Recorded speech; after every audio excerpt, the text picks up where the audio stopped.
The donkeys grow up. They're full grown. The pigs too. The pigs. It's. I mean, I think this was when part of the budget went to cocaine, and it was on the craft table. This is when everybody bought in, and this went full. This is probably the last shoot before they called it a wrap. Remember when we first met John McClane? Argyle picked him up from the plane and took him down the Nakatomi Tower at the Christmas party. And the terrorists were overzealous, but it was sweet when they killed Ellis. And with a little help from Alan, John McClane kicked ass. Welcome back to Shat The Movies, the podcast where we answer the question, were the movies we loved when we were growing up really that good? Have you ever caught yourself thinking, why don't they make movies like they used to? Can you still remember spending your Friday night searching for the perfect movie rental at Blockbuster Video? Do you know what Blockbuster Video is? If you answered yes, then this is the podcast for you. I am one of your hosts, Gene Lyons. Alongside me are my co-hosts, Ash Passion Storm Nibs. Hi, y'all. And Big D, Dick Ebert.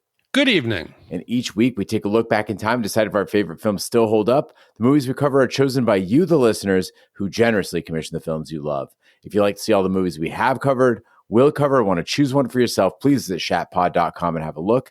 At the end of each podcast, we'll provide you, the audience, with the number of wipes each movie we take to get after your respective butts. So thank you so much for listening. If you have not already, hit that subscribe button and share with a friend. It's how we help the podcast grow. Additionally, subscribe to our sister podcast, Shat on TV, where we review TV series you might not be able to find anymore on HBO Max, including Westworld, Taboo, American Gods, Game of Thrones, True Detective, Lovecraft Country, and Watchmen. Find all information and past episodes at shatpod.com/TV. And finally, to hang out with us live, follow and subscribe to our Twitch channel, shatpod.com/Twitch, where we play video games, host watch parties, and edit this podcast live. All that being said, Big D, what movie are we reviewing today? Gene, tonight is a very special night in the history of Shat, and it's the first time this has ever happened. One of our great listeners, Steve W., who's on the Mount Rushmore of Shat supporters, he's very kind, and he proactively on his own. He runs a couple Shat fantasy. He does Premier League. He does NBA basketball, and he's done the NFL for 2 straight years. So in the last season, he beat me in the finals, which was not a surprise. It was more a surprise that I got there. And as a gift to me, he took his first place prize, which was a commission, and said, you were close. It was basically my consolation prize, my participation prize for being in the league. And he said, I want to give you this commission, do your worst. And I thought long and hard about it. I went back and forth. I even thought about doing a movie from the 2000s. I thought about picking some big movies that we had missed. But then I settled on what I'm sure is the only film in Shat the Movies history that will feature a set of baby donkeys, Amazon warrior glamour girls, kung fu robots, space herpes, and battle unicorns. And that can mean only one thing. I asked us to go back to 1984 and review the epic space comedy, Ice Pirates. I can't think of a more fitting movie to close out 2022. Such a big year for us at Shat the Movies than Ice Pirates. Well, The Ice Pirates is a 1984 science fiction comedy directed by Stuart Raffle, who co-wrote the screenplay with Krull writer Stanford Sherman. Surprise. Of course, the writer of Krull is named Stanford Sherman. The film stars Robert Urich, Mary Crosby, and Michael D. Roberts, with appearances by Anjelica Huston, Ron Perlman, Bruce Valanche, John Carradine, and former football player John Matuzak. So Big D, Ash, we always ask where you were and what your memories are of the movie we're covering. Tonight, it is Ice Pirates. There is no one more fitting to begin it than you, Yes. Big D. Yes. This, like many movies I saw in the Mamaroneck Playhouse 4, bottom right theater. It was 1984. I was with my best friend, Rob Nask. And I remember we sat down and nobody knew much about it because, you couldn't go online and watch a trailer. We saw the poster and we were expecting this epic space opera, much like Star Wars.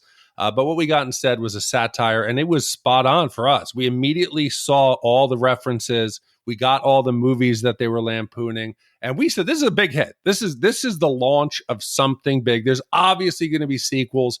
We need to find out what's happening once they get to the water planet. And, I was shocked to learn in setting up for this podcast that it was not originally supposed to be a comedy. This movie was originally planned to be a serious sci-fi epic adventure. It had a $20 million budget. MGM must have sat down and said, Krull? I don't know about that. They reduced the budget to $8 million and rewrote it as a comedy. Now, watching it again as a 49-year-old adult man, I can see where the rewrites took place, and it's a little less genius upon this view. Yeah, I mean, I don't think it's going to surprise anyone or either of you that I had never heard of or seen this movie before it was brought up for this podcast. But I have to say, like, when I read the description, especially when I saw the poster, like, this clearly is what Shat the Movies was made for. And I haven't gotten to do a lot of, like, those consummate Shat the Movies episodes. Like, I miss the Die Hard. I miss, like, a lot of, you know, the original 80s films that I would have wanted to do. But at least I have Ice Pirates, right? Like, at least this is my consolation. I was really excited to embrace the craziness of this one. I don't know if this belongs in the same echelon. I don't. When people say, "Hey, you do an '80s and '90s podcast," no one's ever like, "Have you done Ice Pirates?" I'm like, I feel like a very niche audience would be like, "Fucking Ice Pirates," right? Yeah, that niche audience is Big D. No, Right, there is some 55-year-old guy in Middle America who's like, "What? Oh my! I can't believe they're doing Ice Pirates." Yes. No, this is one of those episodes. It's either going to be like 100 listeners or like it's going to be one of our biggest ones ever. Like, this is that potential. No, it's going to be 10, and it's going to be me listening to it 3 times, and then my lonely middle-aged cohorts in the middle of the country who just And my mom, because she listens to every episode. Well, I hope she watches it. Now, Ash might be onto something, though, because the Shat community as a whole has probably been holding its breath waiting for this episode. Because, Big D, before meeting you, I'd never heard of the Ice Pirates. But over the years, the 6 years we've been doing this podcast, it just pops up here and there, whispers of it in the back rooms. It's sort of taken on this legendary status at Shat the Movies. I feel like I'm visiting space comedy mecca here. We're going back to the homeland. To the root of where this idea germinated in your little brain in 1984. Well, it's like this movie is like that mystical 7th planet, you know, the water planet. You hear whispers of it, but does it exist? Is it real?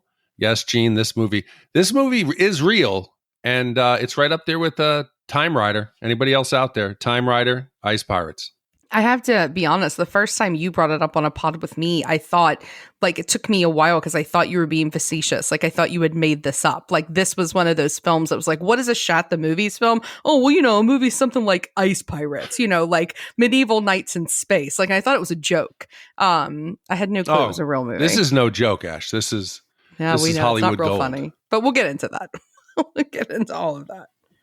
Well, let's hop into our Space Corsair, buckle up, and hit the trailer.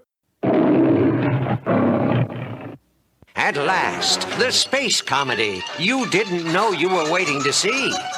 The Ice Pirates. In the far distant future, in a galaxy where those in the know don't go, real estate is cheap, and they've got great sushi. But there's no water. You got any water? It is a time when desperate men will swing from the chandeliers. Pirates, sound the alarm! Just to get a drink. Just take a look at that. Good men like Jason, space pirate, and explorer of the cosmos. His chief engineer and fellow rogue Roscoe.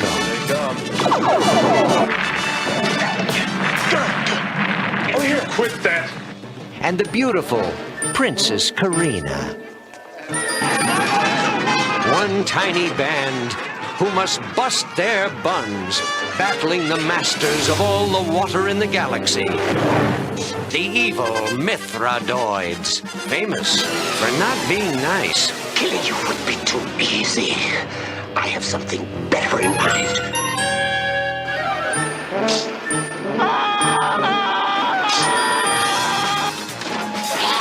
The Ice Pirates. See startling special effects. See depravity in zero gravity. See glamour girls from another galaxy. See kung fu robots. And delight in the mysteries of the 7th world. The one place in the universe to get a decent glass of water. Don't do that. Insist. How's it going? It's going great. How's it going with you? The Ice Pirates. a totally spaced adventure.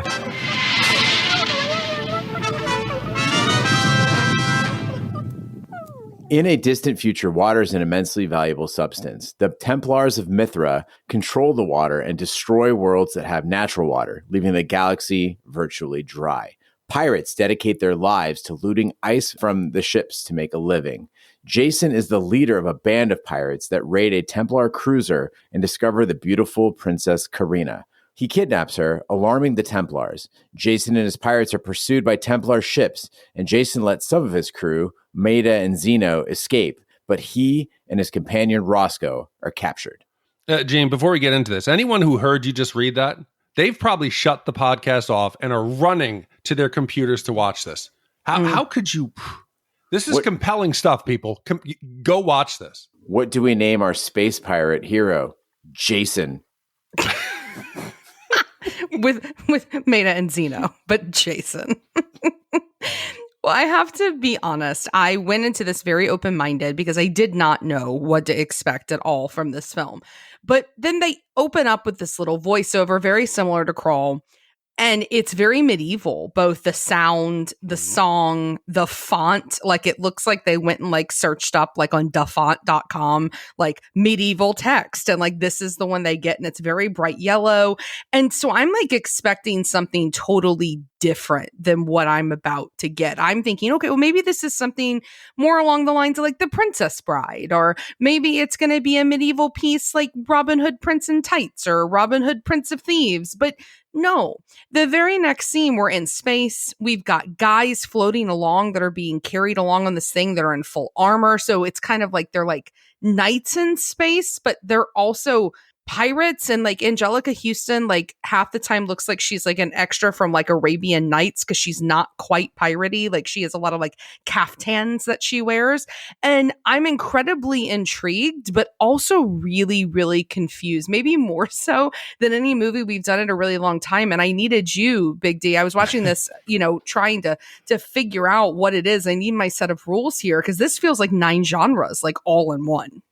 Listeners, if you've ever wondered what Star Wars would be without lightsabers, or like what Dune would be without taking water shortages seriously, this is the movie. Ash described it perfectly. They forgot about the space part. Ice Pirates leaned way hard into the pirates thing and sort of forgot about addressing that any of this is happening in space. So if you've seen like The Expanse and you want that level of space realism, you've come to the wrong place. No, I did not remember. They're actual pirates.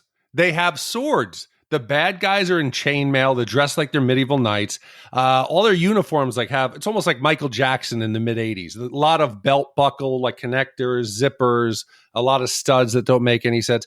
This is the wildest mashup of a movie that we've ever done. Besides changing genres, they're combining other genres into one. So let's take Lady Hawk, Logan's Run, Galaxy Quest, and as you said, Ash, Robin Hood, Prince of Thieves. Let's put them into a space capsule, let them just go at it, and the result would be Ice Pirates.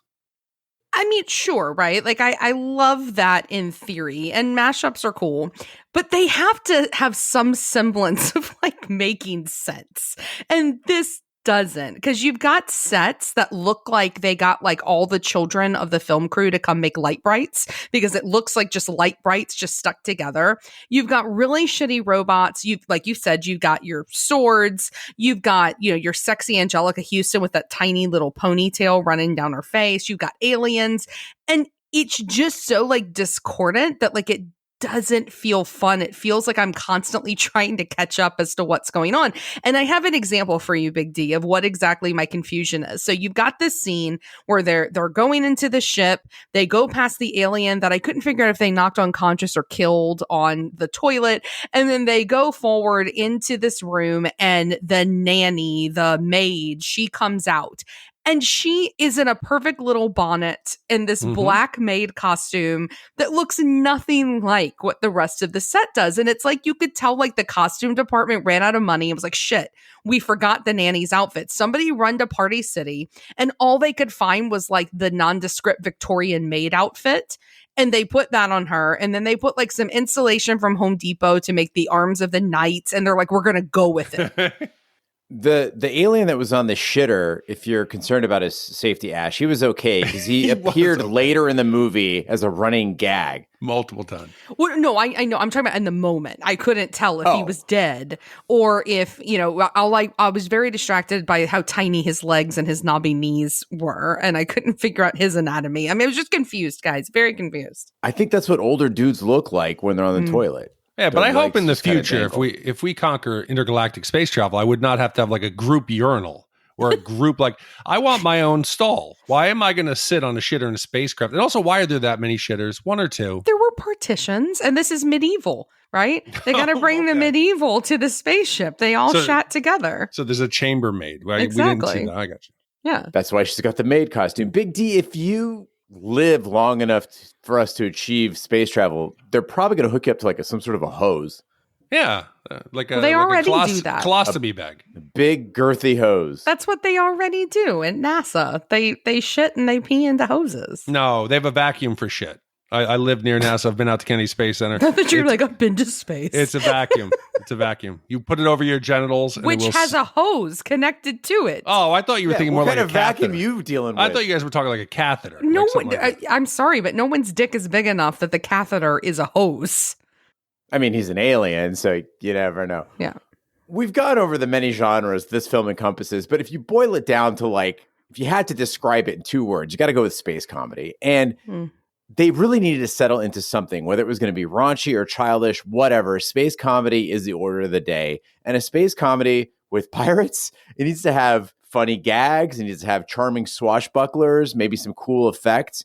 And based on that criteria, in the first 5 to 10 minutes, we're off to a rough start. The robots, as we've mentioned, they look like they belong on a Saturday morning kids program. The first 2 big jokes that we get, established, setup, punchline, ha ha ha. It's guys stuck behind a door. They're trying to do a hull breach and they're banging into the door and can't get it open. And then, of course, as Ash previewed, we had Alien farting on the shitter. And then our hero, Jason, wants to rape the princess.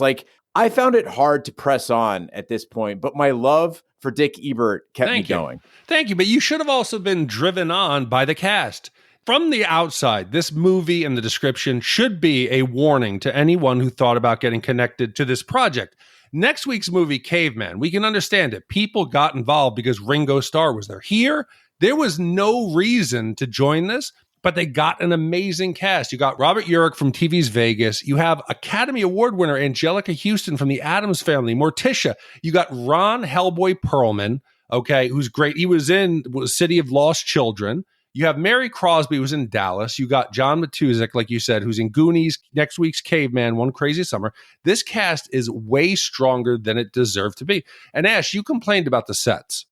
I think the sets work to this movie's advantage. These sets look like they were just something that they could get their hands on cheap. There's an old, and these are accurate. I went and looked this up. They used a closed steel mill, a closed theater, an old Anheuser-Busch brewery, the open desert, and an abandoned mall. When they do the set from the above the city where they go with the eunuchs, spoiler alert, instead of having vehicles flying around, they used big hoses with silver balls going around them to simulate traffic. This is low budget, but I think it works for one reason.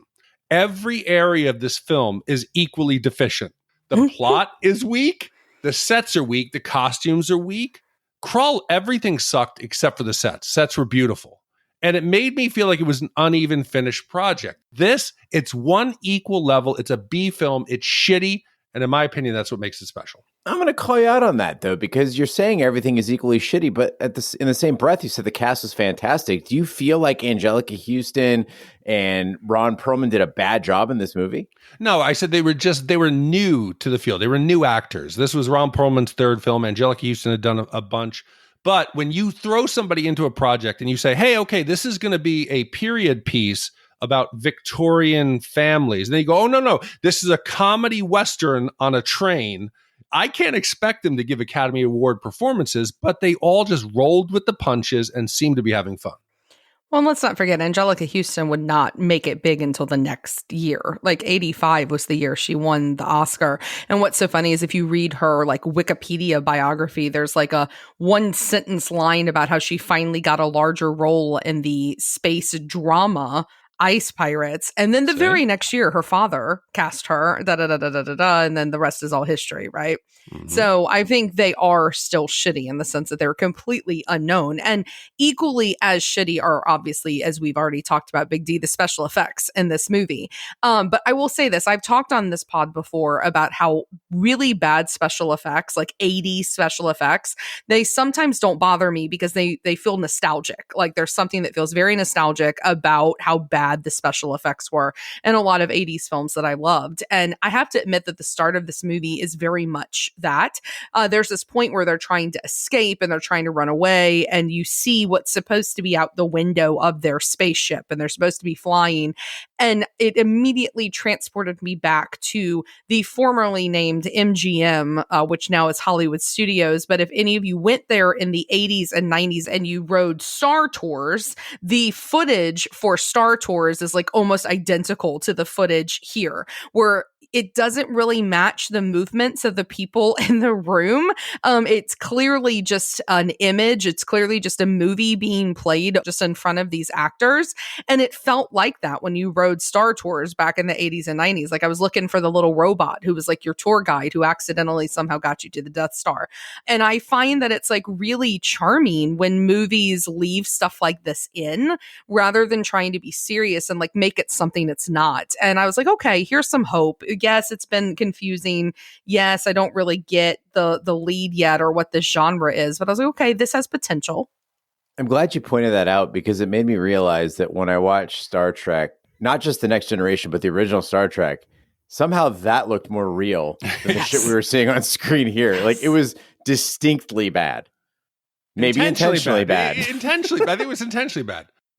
Well, after their capture, Roscoe and Jason meet Killjoy on their way to become slaves. First, they will be castrated and lobotomized. As Roscoe and Jason are shuffled into a processing facility, Killjoy walks past in a stolen monk's habit, as priests are spared just in case. Our heroes are spared, but Princess Karina intervenes and purchases them as her servants. That evening, they are reunited with Killjoy, who is now disguised as a robot. Jason, Karina, Roscoe, Killjoy, Karina's servant Nanny, and her robot butler Percy manage to leave the planet before the Supreme Commander arrives to arrest her. More plot gold. Gene, we're down to like 4 listeners because people are running to their computer. Listen to this stuff, people. This is Shakespeare. What do we call the servant? Nanny. Does she have a protocol droid? Of course she does. It's 1984. But Big D, I'm glad I pressed on for you and made it past the first 15 minutes because finally, at this point, the movie starts to hit stride. They've got this redesigning sequence where the guys are on a conveyor belt. They got their legs sort of spread. They're strapped down and there's like a chomper that's going to eat their dicks off. There's this sort of Milwaukee assembly line thing going on there with like a Laverne and Shirley there. This sequence mixes elements of Blazing Saddles. It mixes elements of horny 80s comedies. And that setup, and then, of course, showing what these, as you call them, eunuchs become, these redesigned men in their little slave outfits, like these silver onesies with numbers on them and colonial wigs. I was cracking up. The movie is starting to get good. We forgot about the colonial wigs. We forgot about those. They look like, whatchamacallit, from KFC. Colonel Sanders? Yes, that's what they look like. They look like Colonel Sanders. Like Colonel Sanders fucked an Oompa Loompa. That's true. Well, I have to say, I disagree with you here, Gene. Maybe I just didn't get it, which we've said before in the pod. There's some things some of us just don't get. But this redesign scene, or what I like to call torture assembly, like it was weird and it wasn't funny because they're jokes that are like non sequiturs that don't make any sense when put together because they're sitting there they're getting shaved, they're getting the shaving cream put on their face, they're getting it put on their, their balls, I guess, and they can hear all the screams. They're tied down, but yet they seem like perfectly fine. And you've got the guy calling for like communism and for them to like quit their jobs and for them to walk away. And it just also feels like a really odd way to castrate somebody. Like you would have to like, I don't know, you'd have to have a machine that was like measured for like every person, because I feel like they're going to be snipping like femoral arteries like left and right with just like the one little like chomper stomper that's there. But I just didn't get it. And then when they get through and the princess is there and she's like, shh, it's like, what did she turn off? Right? Like, how did she avoid them getting castrated? Like the whole thing, again, just didn't make sense. And it just wasn't funny. I was waiting for the comedy in my space comedy here. And maybe I've been, spoiled with Spaceballs, which I think is a hilarious movie. Like, I guess I was wanting something more like that, but I hadn't laughed at all by this point in the film. Maybe you were spoiled by your vagina. Because for once, after years of hearing we wouldn't understand because we aren't women, I get to pull the you might have gotten it if you were a guy, Ash. Consider this my David Lynch moment. But what about this do I not get? Because I have a vagina. Guy, the center of your universe is your cock and balls. And if you were on a conveyor belt and you were swinging down this conveyor belt and there's that chompy thing at the end, it's terrifying. It's funny. But they're not scared. They're just like, whatever, it's going to be fine.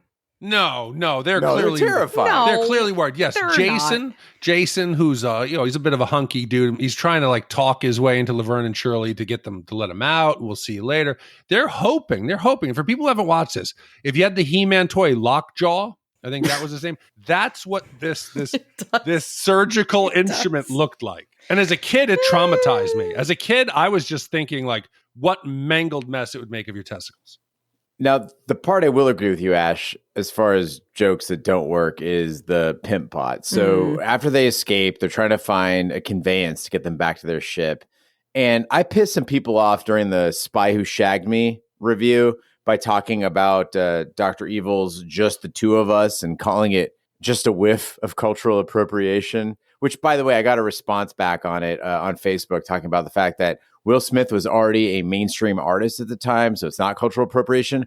I would argue, counterpoint, that Will Smith himself is cultural appropriation.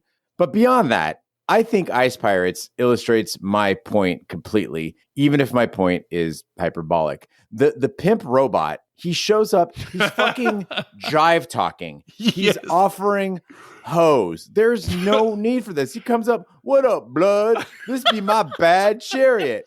I don't understand how Michael D. Roberts, who plays Roscoe, just stood there and tolerated black stereotypes being spewed at him in robot form. Okay, but Gene, again, we were talking about what we expected from a black caveman next week. Everybody stay tuned for that one. But here, this wasn't a case of like Roscoe's junk, fouling up the machine. It was so big. I was a little surprised. It came out of nowhere. You're right. But then in, the dedicated research I do, because I take this job seriously, Michael D. Roberts, who plays Roscoe, right? This is from his IMDb page. Michael D. Roberts, whose most memorable role was the jive-talking, street-hustling rooster on the TV series Beretta. So this is either some kind of like deep, like multi-layered, homage to this iconic role, or it's just a slap in the face. But I'll tell you, Michael, he rolled with it. God, he did. I couldn't have done it. If some Iranian taxi driving robot came up, I would have been like, I'm out. But wait, you don't think that was post-production? You think that actual like robot was like, "Hey, Jive Turkey, what you gonna do? Well, you come here, I get my do, spaceship." Because it was 1984, and that's the shit they did back then. No, that was just the robot was like, "Hello, sir. Yes, sir. Undeterminate race. Allow me to convey you to your spaceship." Michael Roberts, your career has been memorable. I would like you to get into my conveyance. No, there's no way that thing was talking like that. That was definitely a post choice. I did not wake up this morning and think that we would use the word conveyance 3 times on this podcast. Princess Karina hires Jason so he can find her father, who has gone missing while searching for the so-called Seventh World, a lost mythic planet rumored to contain vast reserves of water. The existence of such a world would threaten the Templars' water monopoly and therefore their hold on power. The Supreme Commander of the Templars orders Zorn to pursue Princess Karina in order to locate the Seventh World for the Templars. At some point, Jason keeps a secret that a space harpy is hiding in their spaceship. Later, they're about to eat a turkey when the creature bursts out of it and runs away.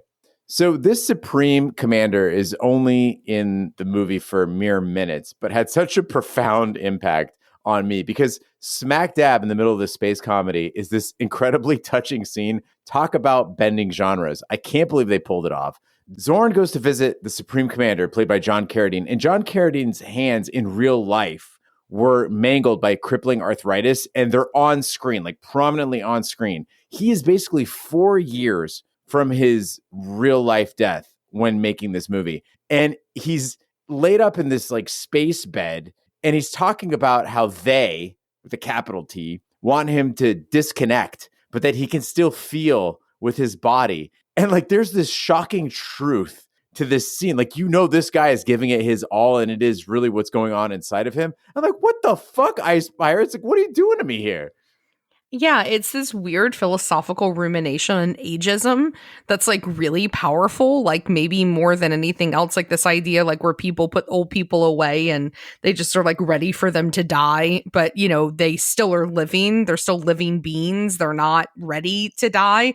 And I'm like, oh my God, this is really deep. Okay, we're taking a turn. This is going to be a surprising movie. And then the next scene has a space herpy worm. And then you're reminded of exactly what fucking movie you're watching. Like, this film made no sense. See, but I'm starting to wonder here because I don't know at what point they rewrote the script. Could you imagine if this was one of the first scenes they shot and this guy is out there giving it his all? This is Frank Langella doing Skeletor before he sees the final print. This is his moment. He's gonna get some award.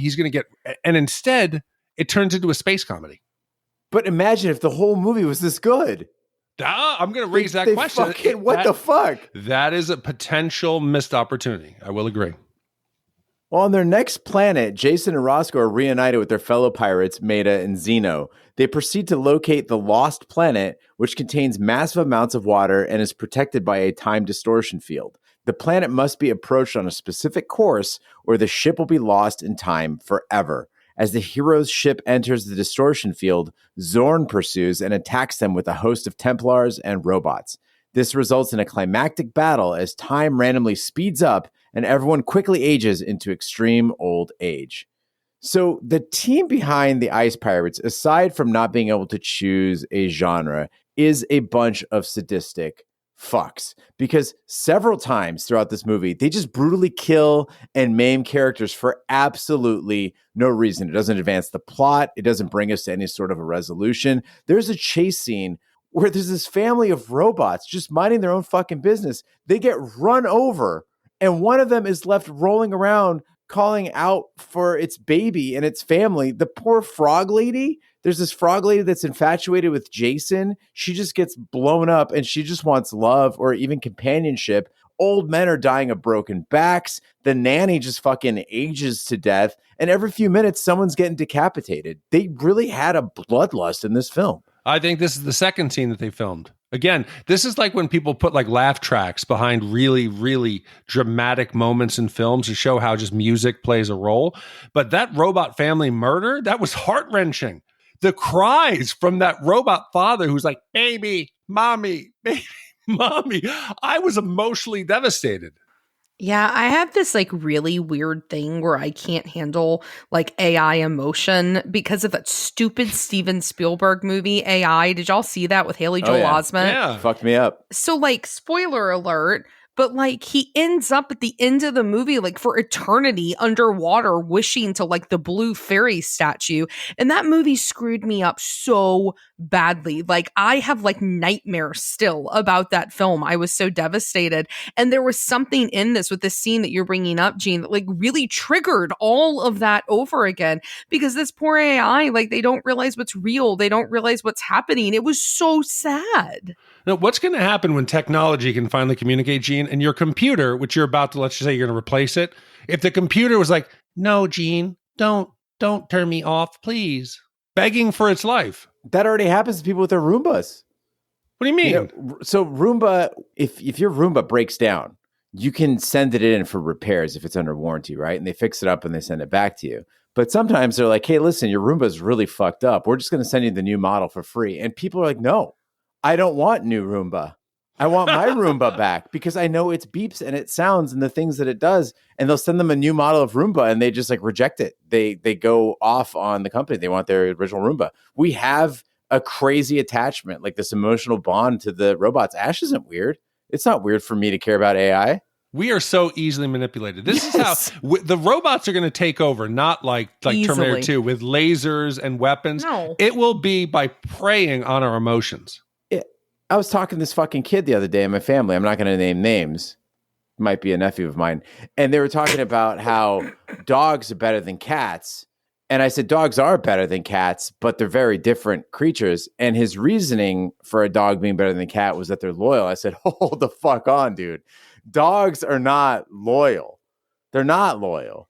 They have their best interests in mind, but they're not by any means loyal. A dog is not going to stick up for you any more than a fucking cat is. That's absolutely untrue. They have habits. They're habitual, and you are a part of their habit, but they're not going to fucking take a bullet for you willingly. They don't give a shit.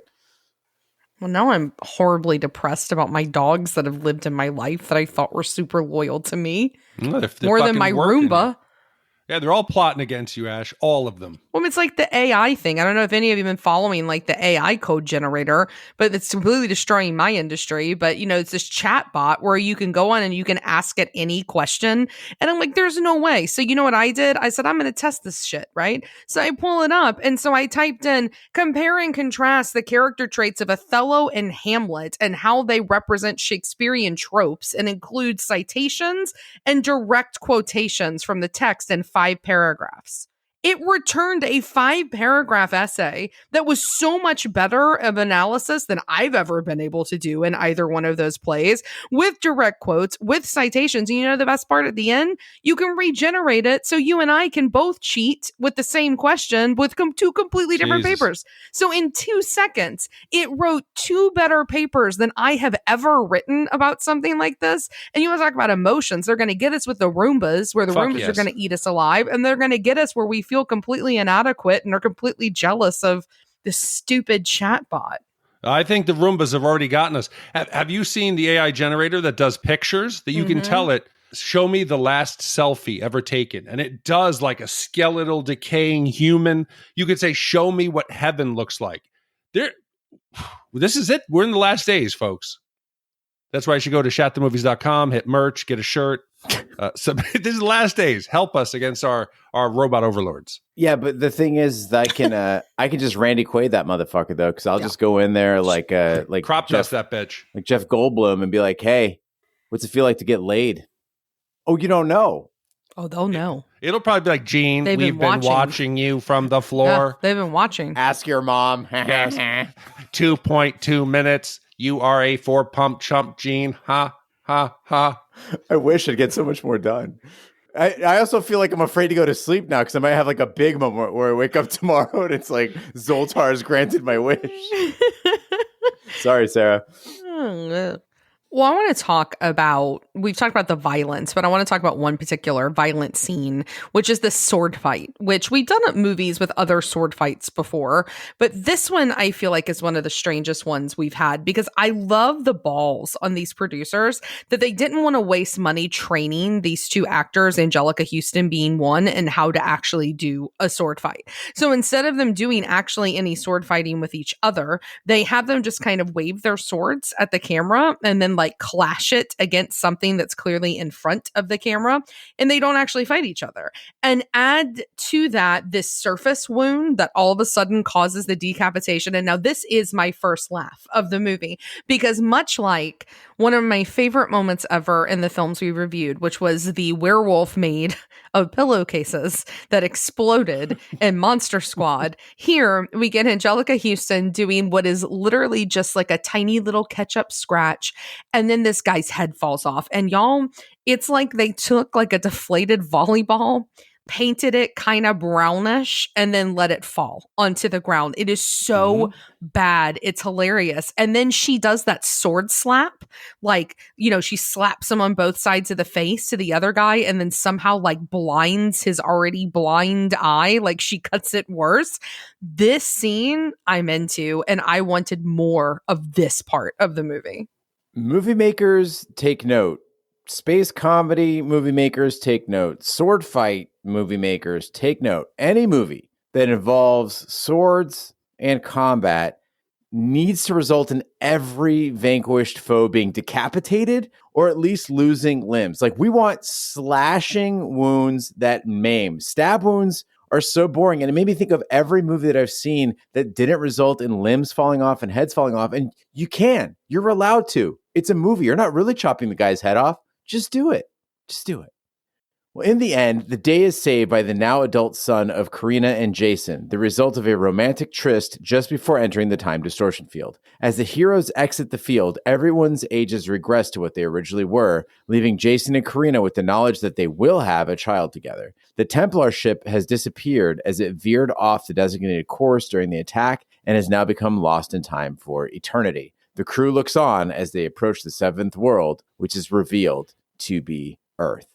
The Ice Pirates is one of those rare movies that gets dumber and dumber until you finally stop fighting it and just enjoy it the way that the cast did. Like, you give in to this movie. Watching the crew in this time distortion field get older and older and like taking breaks to have conversations. They welcome a newborn, and then that newborn like grows up to save the day.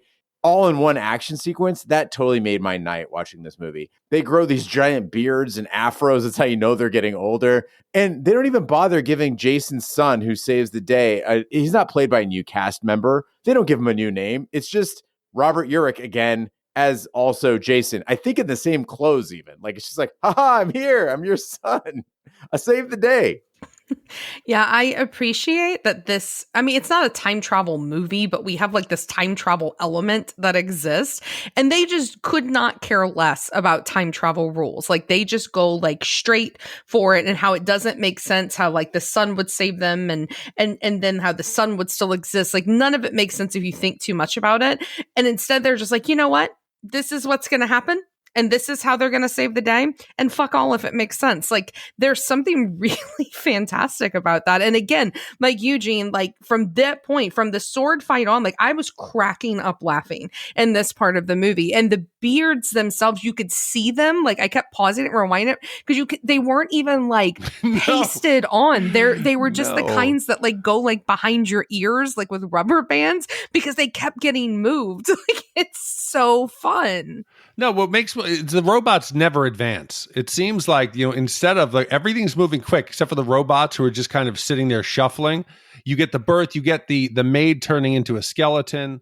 The donkeys grow up. They're full grown. The pigs too. The pigs. It's. I mean, I think this was when part of the budget went to cocaine, and it was on the craft table. This is when everybody bought in, and this went full. This is probably the last shoot before they called it a wrap. Well, and then there's one other thing that I want to talk about, which is we do get, you know, a sex scene here in this part of the movie, or as you described there, as a romantic tryst, right, between our characters here. And I'm going, oh, please let it be in water. Please let it be in water. And like, of course it's in water. Like, I appreciate when movies are predictable in really charming ways. And you just know that a movie like this is going to have a sex scene in water. And luckily, it's not a scary one like Tequila Sunrise, because that's a really terrifying water sex scene, or like Showgirls. Instead, this one like does not disappoint, because we get the sexy rain falling, and then you get this amazing moment, which is like she's clearly like climaxing in some way, and you just get the roll of the ocean waves. Like, it is spot on for what you would expect from a dumb movie called Ice Pirates. And I have to tell you, I wish that the first hour of this movie was as good as the last like 22 minutes. It is a rare film that ends incredibly strong and starts so bad. This kind of makes me wish I'd gone back and restarted it. Yes. Maybe if you watch it one time through and then you start at the beginning, then it all makes sense. Yeah. Big D, being the veteran Ice Pirates viewer here, is that the case? Yeah, I think, you know, as a return viewer and a movie that I remember so well, it's hard to say, but I found myself asking a different question. Early on, I mentioned, that this was supposed to be an epic sci-fi. We're going to rival Star Wars. It's going to be the big MGM hit. They cut the budget. And I think there's a few lines that leak through. Early on, when they got the princess and Jason's getting maybe a bit rapey, one of the crew says something I think hints at a change. He says, "What happened to we rape and we pillage?" And he kind of looks at the audience like, this movie's been changed. This isn't what I signed up for. And you got to keep in mind also, this year was when David Lynch's Dune came out, and it is basically the same film. It's a dystopian future with water instead of spice as the most valuable substance. And I just found myself asking, would this have been better if it had stayed serious, or did it work? Or if it went serious, would it be just a different version of Krull? What do you think they should have done? I mean, Krull also tried to be funny and failed. And I don't think this is as bad as Krull, because Krull had such a massive budget and had such high aspirations and had almost tried to build a mythology around itself, right? Like there was the Black Fortress, like there was supposed to be a science behind that and a lore there. They were really world building. They're not doing that here at all. Based on what we saw from the Supreme Commander scene, I think that they could have pulled this off. And maybe this cast, in fact, was a cast that was handpicked to do a drama. And then they said, "Hey, can you do comedy?" And Ron Perlman was like, "Yeah, absolutely." And he couldn't.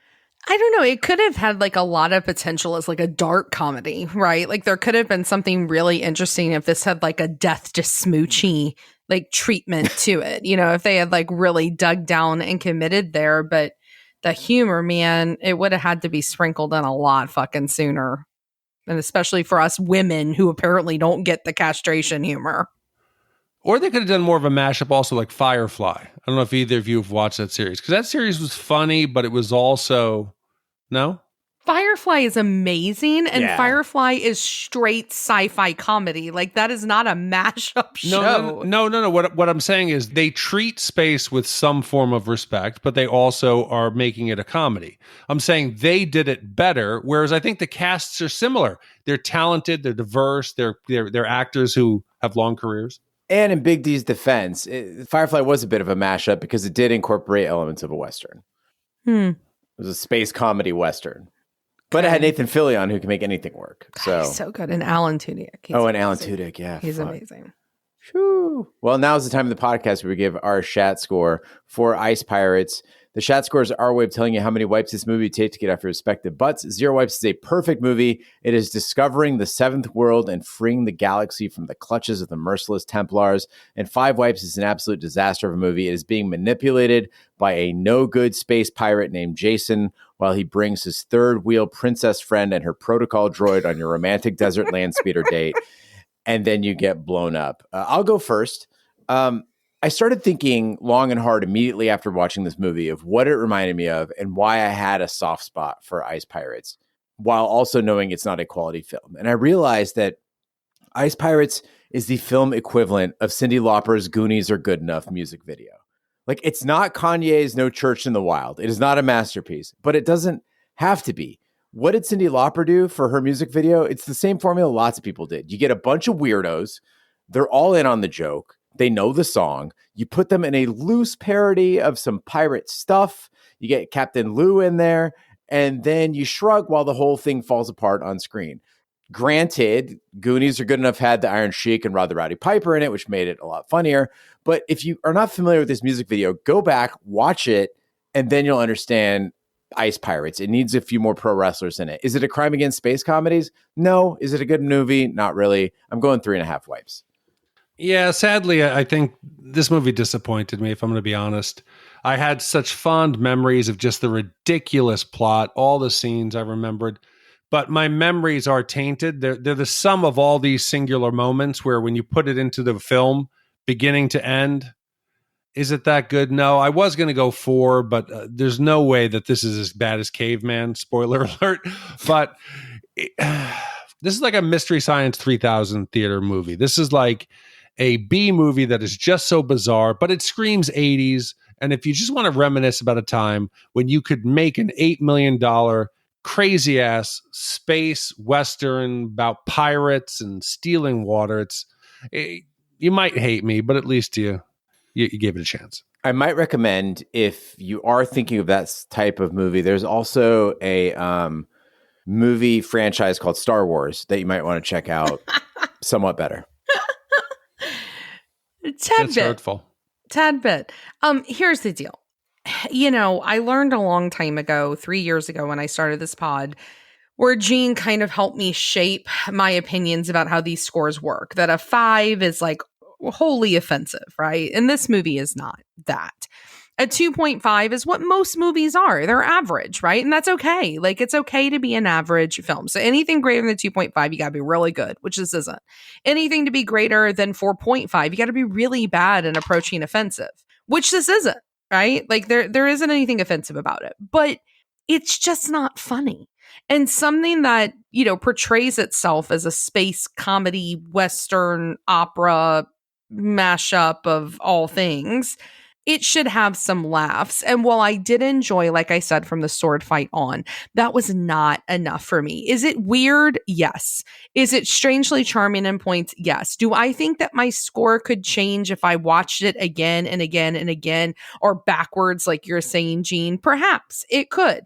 But a movie should be able to be watched from beginning to end and it be what you want it to be. And this just wasn't for me. So I'm pretty close to you guys, but I'm going to be a little bit harsher because I just didn't really enjoy it.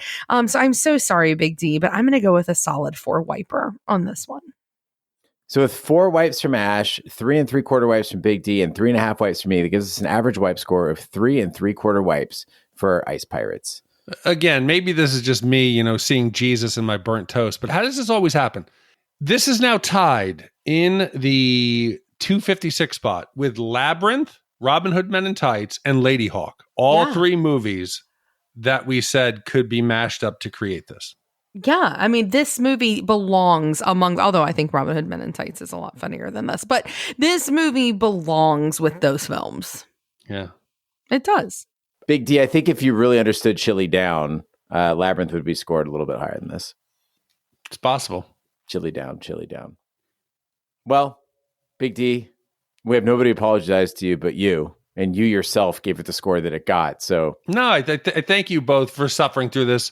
This, I think, worked out much better than Class of Newcomb High, which might have been another option. So this was a good one. Thank you for everybody. Give it a chance.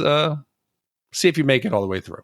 So as we close the book on Ice Pirates, Ash, what do we got in the mailbox? So we got a few tonight. We're going to start with one from Chris in Washington, D.C.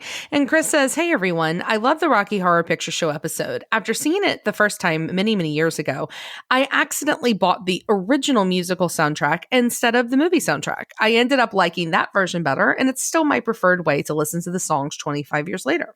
Have you listened to that version? And if so, what do you think about it? Thanks. Love the podcast." And again, that is from Chris in Washington, D.C. So, Chris, I do not own the original musical soundtrack, so I can't speak to that. But I had a similar weird experience with the Rocky Horror Picture Show because I didn't realize that the newer versions of the film sometimes have the re-recorded or remastered audio on them for the singing part. So it's not the original audio for the songs. And I actually prefer those because they sound better. And not to say that the Rocky Horror Picture Show has to sound good, but I really like the music that much. So I like the higher quality, and I imagine that the original musical soundtrack is probably better than the movie soundtrack. So yeah, I'm all for it. Yeah, I actually have heard that version. I don't know if I prefer it. I think I prefer the original movie soundtrack just because of nostalgia, but it's not bad. I could see why you wanted to listen to that. I mean, I think it makes sense, just as long as you're not listening to the ABC Live version. That's all that matters. Agreed. Well, and continuing on the Rocky Horror Picture Show topic, we have another one on Rocky Horror Picture Show from Stephen G. in Sydney, Australia. And Stephen writes in to say, "Hey, Shat Crew. Firstly, I'm not sure if I missed Big D commenting on Hurricane Ian and if it affected anyone he knows personally or any family or friends. As here in Sydney, Australia, I only got to see what was shown on our TV news reports. It really hit Florida badly. Just firstly to say Big D is one out of 2 of my wife and mine's favorite Floridians. Second is, of course, David Bromstead of My Lottery Dream Home theme on HGTV. Now, on to other things. I saw the photos of Big D and Jean lapping it up at the special Rocky Horror event. Looks like you two had a blast of a time. And I just wanted to pass on the experiences of going to Rocky Horror participation screenings over here in Sydney back in the 90s. It was around 91, 92, and I first attended my first Rocky Horror screening at the Old Hoyt Cinema Center on George Street. I first got involved going to these screenings through special nights with my Venturer Scouts group, and we would all take the train into Sydney for the 11:30 p.m. screening. That was always like a gospel screening every Friday night. The participation screenings were run by the local uni students who dressed the parts, and with the movie screening at the same time, they would act out the movie live in front on the stall stage of the theater. I always remember how they would always call out to the audience for any Rocky virgins. Of course, my first time, I was one of them. So over time, I would have gone to this late Friday night event approximately almost nearly 20 times at least. The best part of it was, where else can you get the chance to trash a cinema for 90 minutes on a Friday night? How can you ever forget where you bring a super soaker, slices of dry toast, playing cards, a bag of rice, and of course newspaper, and go totally nuts with it all? It was always held in one of the crappier cinemas, so the complex didn't mind how trash the cinema got. I'd hate to be the poor cleaner or janitor who had to clean up the mess after. I know all the one-liners of the audience participation by heart, and I still do even to this day. When the time warp comes on, well, we would all go down to the front of the cinema and dance the time warp. Even back in 95, they held the 20th anniversary screening in the largest cinema in the complex, and in which all the same silliness was allowed. They even had a real Harley Davidson go down the middle of the aisle for Hot Patootie when Meatloaf comes out. It was phenomenal. If you guys do read this, my wipe score for Rocky is a solid 0.5 wipe. And I hope you get to mention that the movie is directed by an Aussie. So remember, don't dream it, be it. Thanks, guys. Stephen G. from Sydney, Australia. So, Stephen, being a longtime listener of the pod, thank you so much for writing into us. And I think all of us have fond memories of the Rocky Horror Picture, even those of us who only saw it in the theater. Once Big D and I had a different experience because the theater was at the Celebrity Theater, which is kind of a nicer theater in Phoenix. It's an actual theater. And so we had specific bags that we had to purchase, and only the props that were in there were allowed, although some people did sneak some stuff in. But I do remember as a kid going to the Valley Art Theater in Tempe, Arizona, and they let us absolutely demolish the fucking place. And that's really the way to do it. Sadly, we didn't have a Harley roll through. Yeah, I think that would have been fun, because having the glow sticks, and flashlights kind of like took it back, but nobody was fucking. No, I would have liked it to have gone completely wild, but I understand you can't do this, today. But thank you for the concern about the hurricane. I live in the center of Florida in Orlando, so usually, with the exception of like 2003 when we got hit by 4 of them, the coastlines take the brunt. So on this one, the Gulf Coast got devastated by the time it got to us. It was just a lot of rain, some minor flooding around, but lost power for about 3 or 4 days. But again, was lucky enough to have a good friend lend me his generator. So I can't complain, but thank you for the concern. And thanks for listening. Well, the next one we have comes from MB, and it is about a request for a film for us to do. And MB says, please do an episode on Romy and Michelle's high school reunion. It's so nostalgic, and Lisa Kudrow playing the Ditz, which is so believable with her.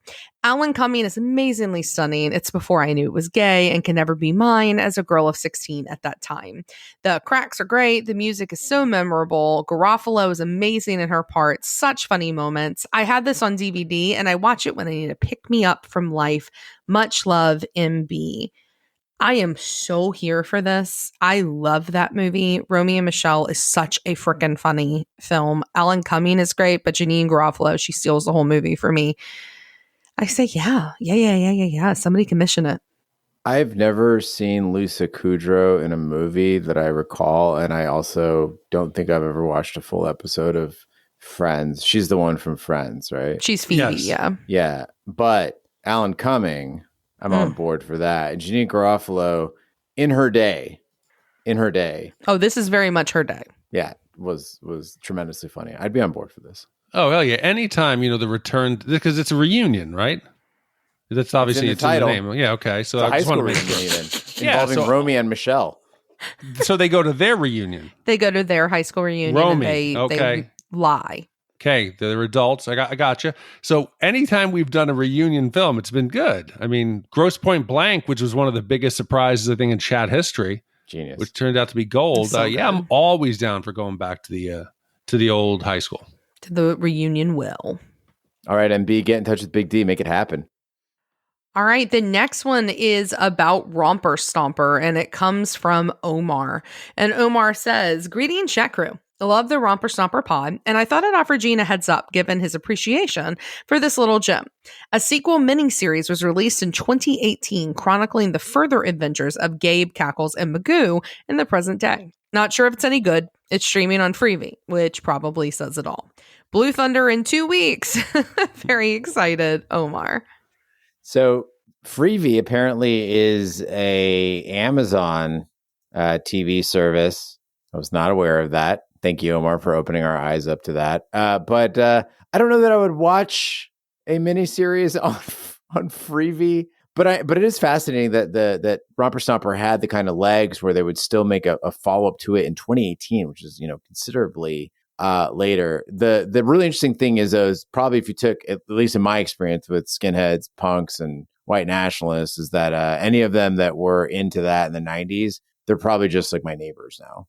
They're just fat guys that mow their lawns and keep to themselves. So if that's what the show is, I'm on board. I'll watch that all day.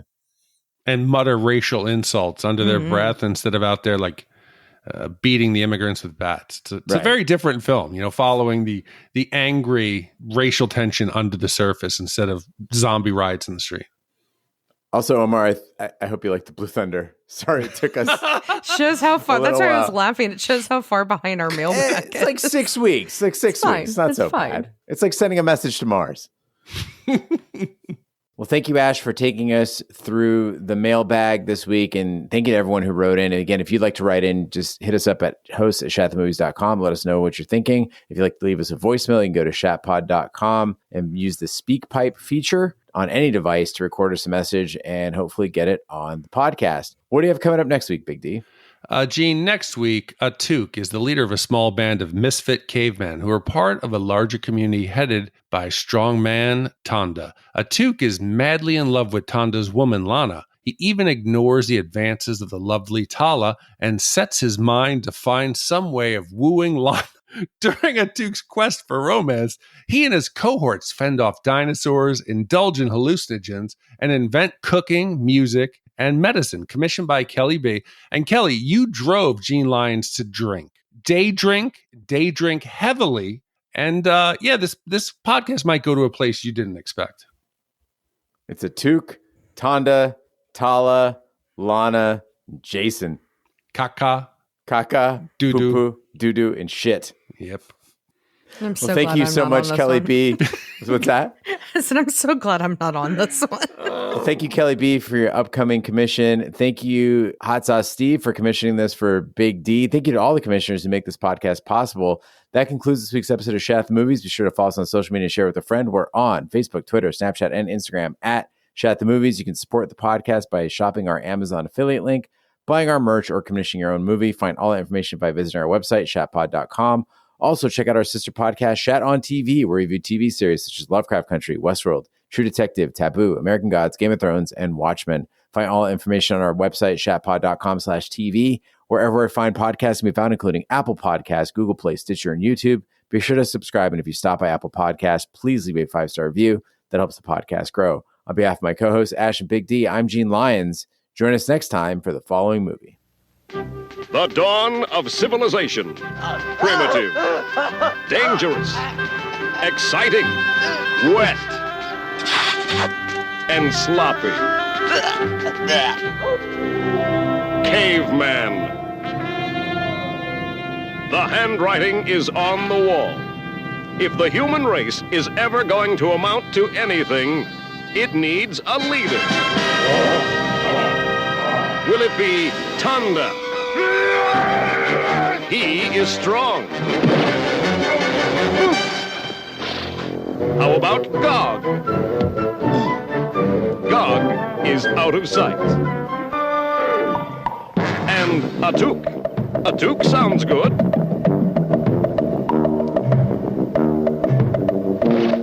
Atuk will be the leader of the Stone Age. He will teach man to walk erect. He will discover fire. He will invent roast chicken.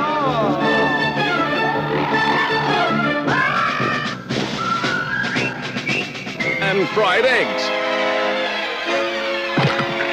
Sunny side up. He will inspire the men. And zug-zug the women. $2 zug-zug? Yeah, I took zug-zug llama.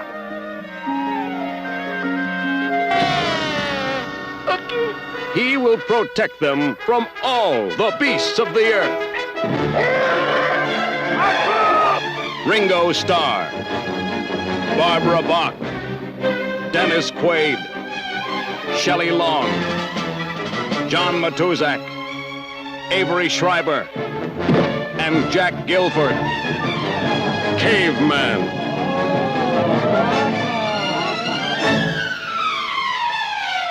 They don't call it the Stone Age for nothing.